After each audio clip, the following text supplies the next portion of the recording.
Good morning সবাইকে। সবাই কেমন আছো? আশা করি ভালো আছো, সুস্থ আছো। আমরাও অনেক ভালো আছি। তো যাই হোক, আজকে চলে এসেছি একটা নতুন ব্লগ ভিডিও নিয়ে। তো আজকে ব্লগটা একটু অন্যরকম হতে চলেছে। এই যে আমি এখন সকালে আখের রস খেয়ে নিলাম, তারপরে একটু মাছ ধরতে যাব। এই জন্য সব কিছু রেডি করছি। তো এই আটা ময়দা মাখানো হয়ে গেছে, আর ওইদিকে মাছের খাবারও নিয়ে নিয়েছি। তো তোমরা ব্লগটা দেখতে দেখো, আশা করি ভালো লাগবে। তো এখন যাই মাছটা ধরতে পারি কিনা। তো মাছ ধরা হয়নি, মাছ ধরতে পারি নাই, তাই এই নিউটেলার আলুর ঝোল রান্না করব। আর ওইদিকে পেঁয়াজটা ভাজবো, লঙ্কাটা ভাজা হয়ে গেছে। আর নিউটেলার আলু দিয়ে তরকারি করবো একটা হালকা করে। সে ঝোল দিয়ে দিয়েছি। আর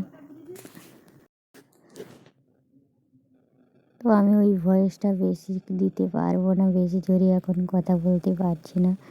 আমি খুব অসুস্থ এখন, ভয়েস যখন দিচ্ছি এখন অসুস্থ এখন। আলু সিদ্ধ দিয়ে দিচ্ছি ভাতে। আর তখন যখন ওই ভিডিওটা করেছিলাম তখন আমি হালকা অসুস্থ ছিলাম। আর একটা হচ্ছে সন্ধ্যাবেলা সেই দিন, তখন দুধটা জাল দিয়ে দিয়েছিলাম।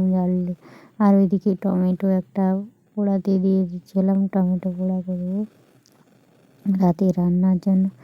ভাত হবে আর টমেটো পোড়া আর আলু সেদ্ধ আর ডিম ভাজা, এরকম একটু কিছু আছে। দেখবো কি রান্না করা, এইসব কিছু রান্না করে খেয়ে নেবো। রাতে তো দুধ দিয়ে খেয়ে নিও, সব কিছু ঝোল টোল রান্না করি না এত কিছু।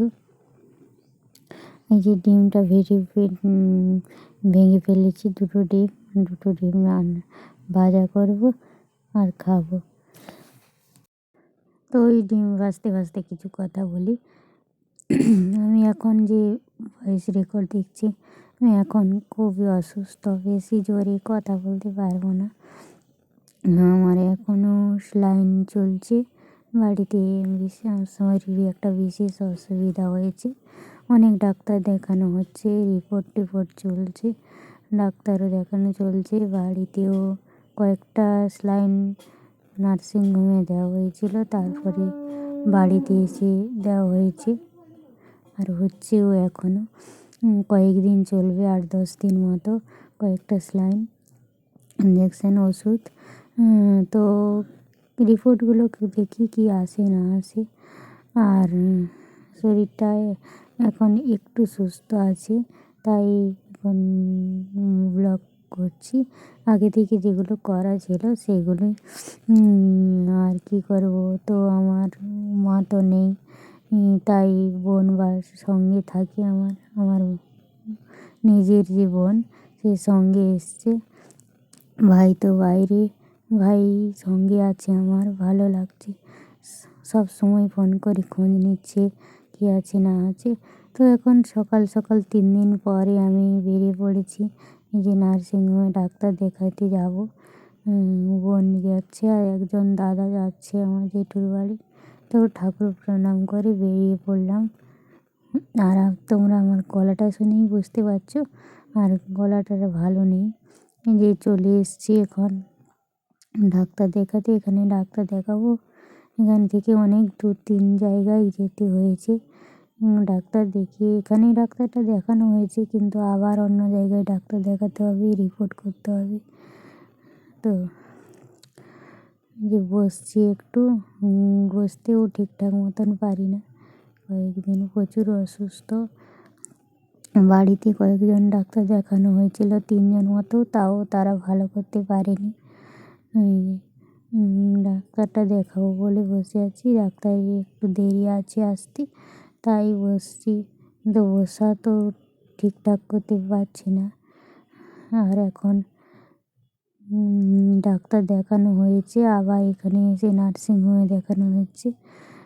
ভর্তি হয়েছি, স্যালাইন চলবে এখন কয়েকদিন। তো এখানে বলেছিল কয়েকদিন, 5 দিন মতন থাকতে, কিন্তু আমার পক্ষে থাকা সম্ভব নয়, অসুস্থ। বাড়িতেই কেউ নেই, আর বোন বাচ্চা, ছোট বাচ্চা নিয়ে থাকবে কী করে, তাই এখানে দুটো একটা স্যালাইন নিয়ে ইঞ্জেকশান নিয়ে ছুটি নিয়ে নিয়েছি, দিয়ে বাড়ি চলে এসেছি। এখনও বাড়িতে 5 দিন মতো স্যালাইন চলবে। তারপরে কখন সুস্থ হব কে জানে। তো তোমরা আশীর্বাদ করো যাতে আমি তাড়াতাড়ি সুস্থ হয়ে যেতে পারি, অত্যন্ত আমার ভাই আর আমার বাবার জন্য। আমি আর আমার বাবা আমি ছাড়া আমার ভাই আর বাবার কাছে কেউ নেই, ঠিক আছে? তো তোমরা আশীর্বাদ করো আমি যাতে ভালো হয়ে সুস্থ হয়ে বাড়ি ফিরতে পারি আর ভালো তাড়াতাড়ি হয়ে যেতে পারি, আর কিছু নয়। কথাগুলোও টেনে টেনে যাচ্ছে দেখছো।